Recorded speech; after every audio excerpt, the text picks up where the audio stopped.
Hello everyone, welcome back to GK Today. This is Sia and very good morning. Hope everyone is doing fine. Start करते हैं आज के current affair 24 दिसंबर आज date हो चुकी है and all these questions are part of daily 20 MCQ series which is available on GK Today application, right? Start करते हैं and the first question is first one है स्वतंत्रता सैनिक सम्मान pension scheme was launched by which ministry so किस ministry ने launch किया है स्वतंत्रता सैनिक सम्मान pension scheme answer is option number C ministry of home affair right so recently the minister of state for home affair ने राज्यसभा को इस scheme के बारे में इन्फॉर्म किया था दैट्स वाई ये न्यूज में रही स्वतंत्रता सैनिक सम्मान पेंशन स्कीम इस स्कीम को जनरली लॉन्च किया गया था 15 अगस्त 1972 and the ministry is ministry of home affair basically इस स्कीम के द्वारा पेंशन प्रोवाइड की जाती है to the living freedom fighters and उनकी फैमिलीज को ऐसे पर्सन इसके लिए एलिजिबल है जो ही और she must be the part of freedom struggle जो फ्रीडम स्ट्रगल के दौरान इम्प्रिजन्ड हुए हो जेल हुई हो जिनकी प्रॉपर्टीज को कॉन्फिस्केट किया गया हो जब्त किया गया हो during the freedom struggle so ऐसी फैमिलीज एलिजिबल है for the pension scheme by the centre of India right and इसके अलावा जो अदर बेनिफिट्स है फ्री रेलवे पासेस प्रोवाइड किए जाते हैं लाइफ टाइम के लिए PSU hospital treatment free stays with meal at State Bhavan, and many more. Right? So simply you have to remember the date of launch 15th of August 1972. The name is Swatantrata Sainik Samman Pension Scheme and the ministry is Ministry of Home Affairs. Right? Let's move to the next slide. So recently जो government of India की schemes है state की जो schemes है उन्हें हम revise करेंगे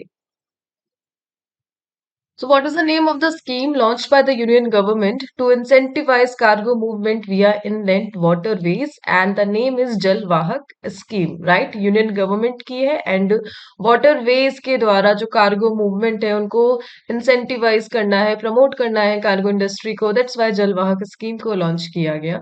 Kaleshwaram lift irrigation scheme ये किस स्टेट से एसोसिएटेड है तेलंगाना से एसोसिएटेड है होमी भाभा चेयर स्कीम कौन सी ऑर्गेनाइजेशन इसे एडमिनिस्टर करती है डिपार्टमेंट ऑफ एटॉमिक एनर्जी युवा सहकार स्कीम किस ऑर्गेनाइजेशन ने इसे इम्प्लीमेंट किया था नेशनल कोऑपरेटिव डेवलपमेंट कोऑपरेशन ने राइट एंड कलिग्नर केवने थिट्टम स्कीम ये किस स्टेट की है तमिलनाडु की है मुख्यमंत्री पौष्टिक अल्पाहार योजना किस स्टेट गवर्नमेंट ने लॉन्च करा है गुजरात एंड प्रधानमंत्री शक्ति निर्माण स्कीम ये किस मिनिस्ट्री की है ministry of education right let's move to the next one which organization released the India State of Forest Report 2023 ISFR 2023 so recently एक रिपोर्ट को रिलीज किया गया जो कवर करती है इंडिया के फॉरेस्ट डेटा को and the answer is option number D ministry of environment forest and climate change so recently इन्होंने इस रिपोर्ट को रिलीज करा है India state of forest report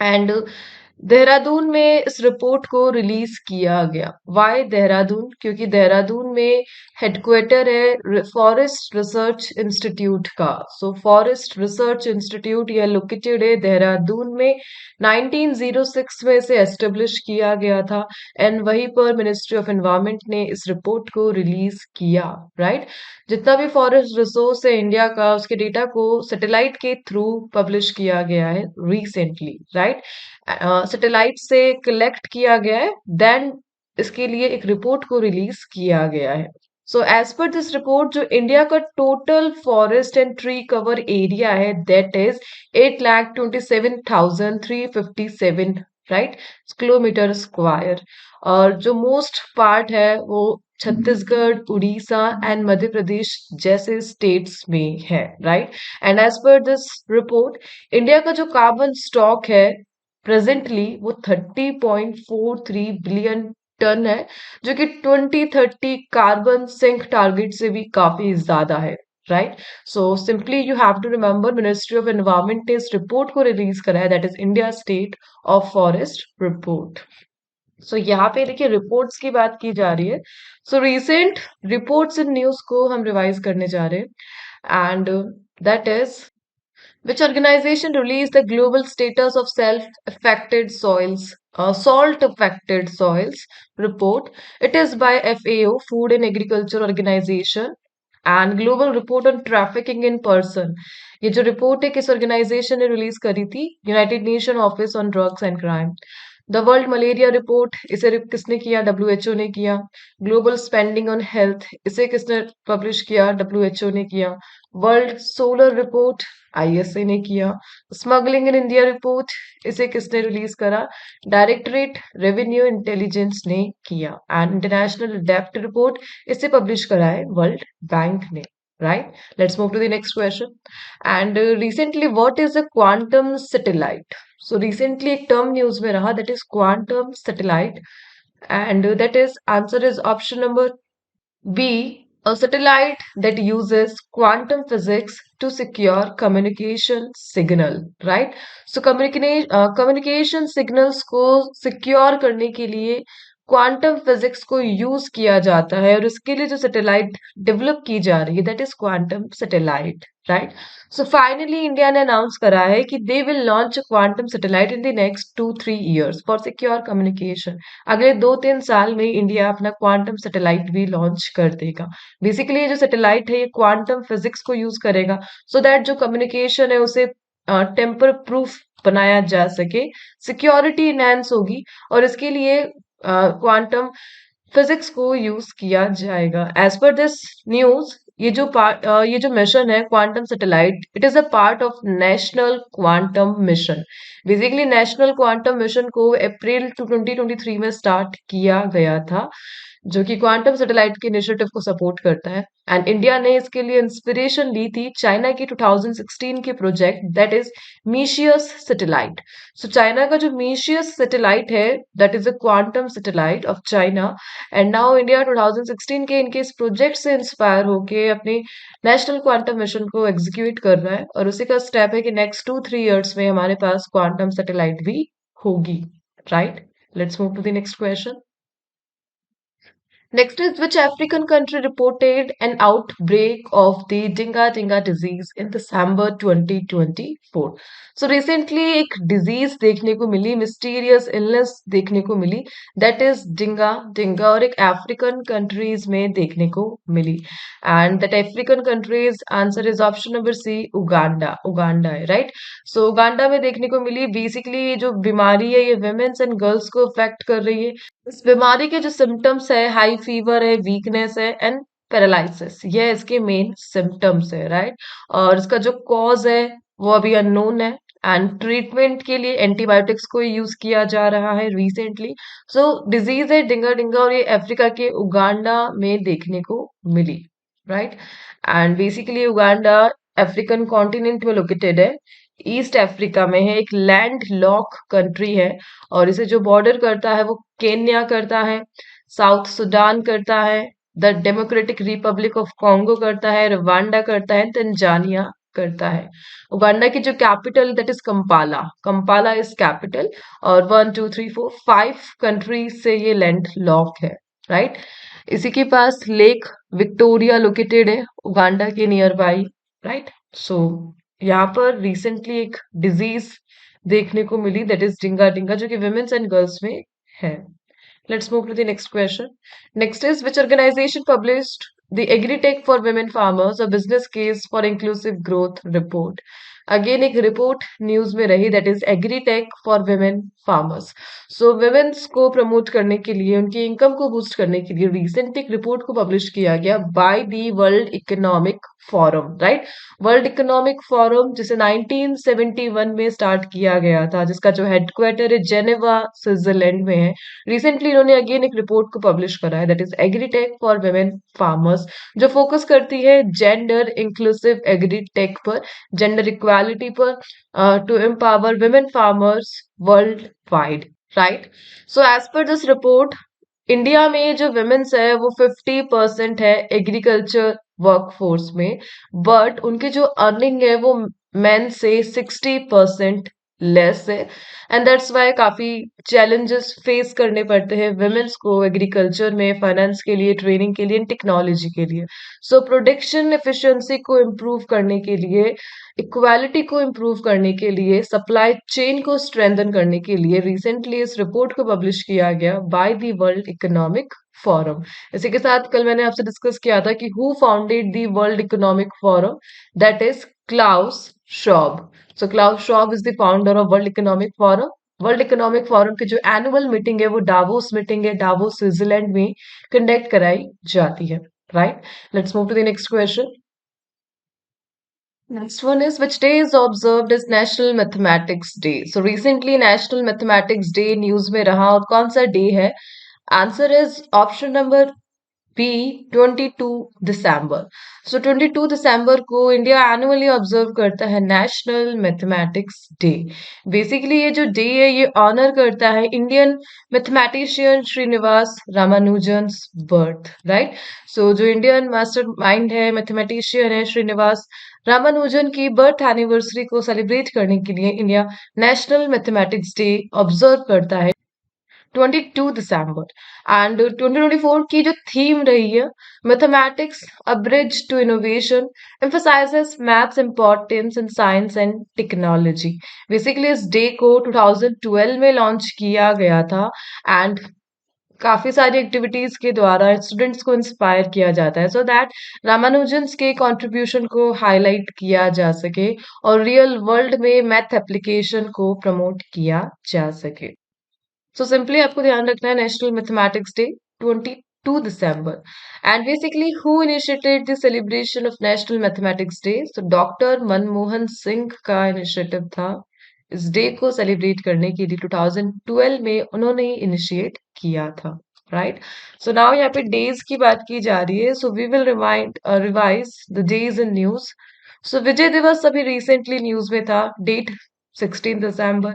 national energy conservation day 14 दिसंबर। इंटरनेशनल डे ऑफ न्यूट्रलिटी 12 दिसंबर। International universal health coverage day 12 दिसंबर। प्रवासी राजस्थान दिवस 10 दिसंबर। International mountain day that is 11th December. Human Rights Day, that is 10th of December. Right? Let's move to the next question. Next is, where was the 72nd plenary session of the Northeastern Council held? So recently 72 meeting हुई थी, plenary meeting of the Northeastern Council NEC, और कहाँ पर हुई? Location आपसे पूछी जा रही है। Answer is option number C, Tripura, right. So recently जो यूनियन होम मिनिस्टर है अमित शाह, उन्होंने लीड किया था 72nd plenary meeting of the north eastern council, कहाँ पर? अगरतला, त्रिपुरा में on 21 December.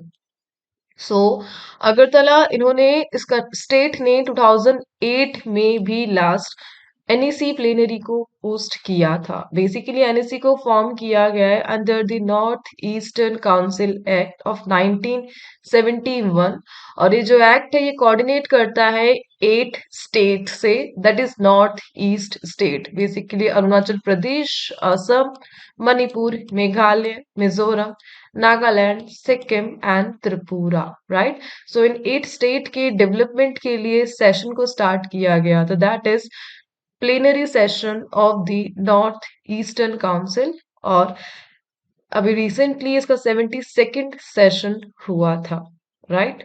So basically north east states की जो इकोनॉमिक ग्रोथ है उसे बूस्ट करना है, इंफ्रास्ट्रक्चर को डेवलप करना है, इंडिया से कनेक्टिविटी को बढ़ाना है, और उसके लिए इसे ऑर्गेनाइज किया जाता है, और recently union home minister Amit Shah ने इनोग्रेट किया था। Let's move to the next question. Next is, which institute was honored with the President's Color Award in December 2024? So recently एक institute को President's Color Award दिया गया, and the institute is option number C, CDM, College of Defense Management, Secunderabad. So basically जो college है ये तेलंगाना में located है, CDM। CDM को 1970 में एस्टेब्लिश किया गया था, और ये जो कॉलेज है ये ट्रेन करता है senior officers from the army, navy and air force, so that उनकी लीडरशिप एंड स्ट्रैटेजिक स्किल्स को एनहांस किया जा सके। एंड रिसेंटली 20 दिसंबर को प्रेसिडेंट द्रौपदी मुर्मू ने यह अवार्ड इस कॉलेज को दिया, college of defence management, for their excellence in military education. और इस इवेंट में एक बुक को भी रिलीज किया गया, that is pearls of ancient Indian wisdom, right. इसी के साथ प्रेसिडेंट कलर को क्या कहा जाता है? राष्ट्रपति का निशान। फर्स्ट टाइम इंडिया में कौन से रेजिमेंट को यह अवार्ड दिया गया था? Which is the first regiment in the Indian navy to receive the president's colour honour and in what year? That is INS Vikrant को मिला था 1971 में, राइट? और प्रेसिडेंट कलर की जो कंपैरिजन है वो क्वींस कलर से की जाती है, जो कि एक ब्रिटिश मिलिट्री ऑनर है, right? Let's move to the next one. Which country is the host of 11th D8 summit? So recently 11th D8 summit हुई है, and किस country ने host करा है? D8, that is Developing 8 Organization. So recently Developing 8 Organization news में रहा. एक organisation है जिसे 1997 में स्टार्ट किया गया था, फाउंड किया गया था, और इकोनॉमिक कोऑपरेशन पर फोकस करती है D8 ऑर्गेनाइजेशन. और इसमें जो कंट्रीज है, बांग्लादेश है, इजिप्ट है, इंडोनेशिया है, ईरान है, मलेशिया है, नाइजीरिया है, पाकिस्तान है एंड टर्की है, राइट? सो इन 8 कंट्रीज पे फोकस करता है D8 ऑर्गेनाइजेशन. और रिसेंटली इनकी 11th एडिशन कंप्लीट हुई है, एंड दैट इज कहाँ पर हुई? इजिप्ट में हुई है. Egypt is one of the member of D8 organisation, right? So 11th edition हुआ 19 दिसंबर को, कायरो इजिप्ट में हुआ था. D8 को 1997 में एस्टेब्लिश किया गया था. इसमें जो कंट्रीज है, Bangladesh, Egypt, Indonesia, Iran, Malaysia, Nigeria, Pakistan and तुर्की है. सो इन 8 कंट्रीज में डिसीजन मेकिंग प्रोसेस को एनहांस करने के लिए, इनके लिविंग स्टैंडर्ड्स को इम्प्रूव करने के लिए, इकोनॉमिक पोजीशन को इम्प्रूव करने के लिए इस ऑर्गेनाइजेशन को स्टार्ट किया गया था, और 13th ऑफ मार्च 1997 को, राइट? सो रिसेंटली जो ऑर्गेनाइजेशन है जो कि न्यूज में है, हम उन्हें रिवाइज करेंगे. तो recently Indian space research organisation news में था, और इन्होंने अपना फर्स्ट एनालॉग स्पेस मिशन को लॉन्च किया था, लेह में किया था. Central drug standard control organisation अभी न्यूज में है, और किस मिनिस्ट्री के अंडर ये काम करता है? Ministry of health and family welfare. Recently, who assumed the chairmanship of Asian Organization of Supreme Audit Institution, and that is CAG, and that is K. Sanjay Murthy. Recently, 10th Annual World Free Zones Organization Congress कहाँ पे organise की गई थी? Dubai में. सारथी app को एक organisation ने launch किया था, and that is open network for digital commerce, right? और कोलैबोरेशन किया गया था सारथी ऐप का भाषिनी के साथ. Which virus did the world which virus did the World Health Organization recently identify as having the largest outbreak in 20 years? That is Chandipura virus. And which ministries have initiated the preparation for organization of International Day of Yoga? It is by Ministry of Information and Broadcasting and Ministry of Ayush. So Ministry of IT and Ministry of Ayush ने recently international day of yoga के लिए preparation start की थी, right? तो इसी के साथ इस सेशन को यहाँ पे एंड करते हैं. And the quiz question business economy and banking से रिलेटेड है, जिनके आंसर आपको कमेंट बॉक्स में देना है. फाइन. सो मिलते हैं नेक्स्ट सेशन के साथ. Till then please do revision and take care.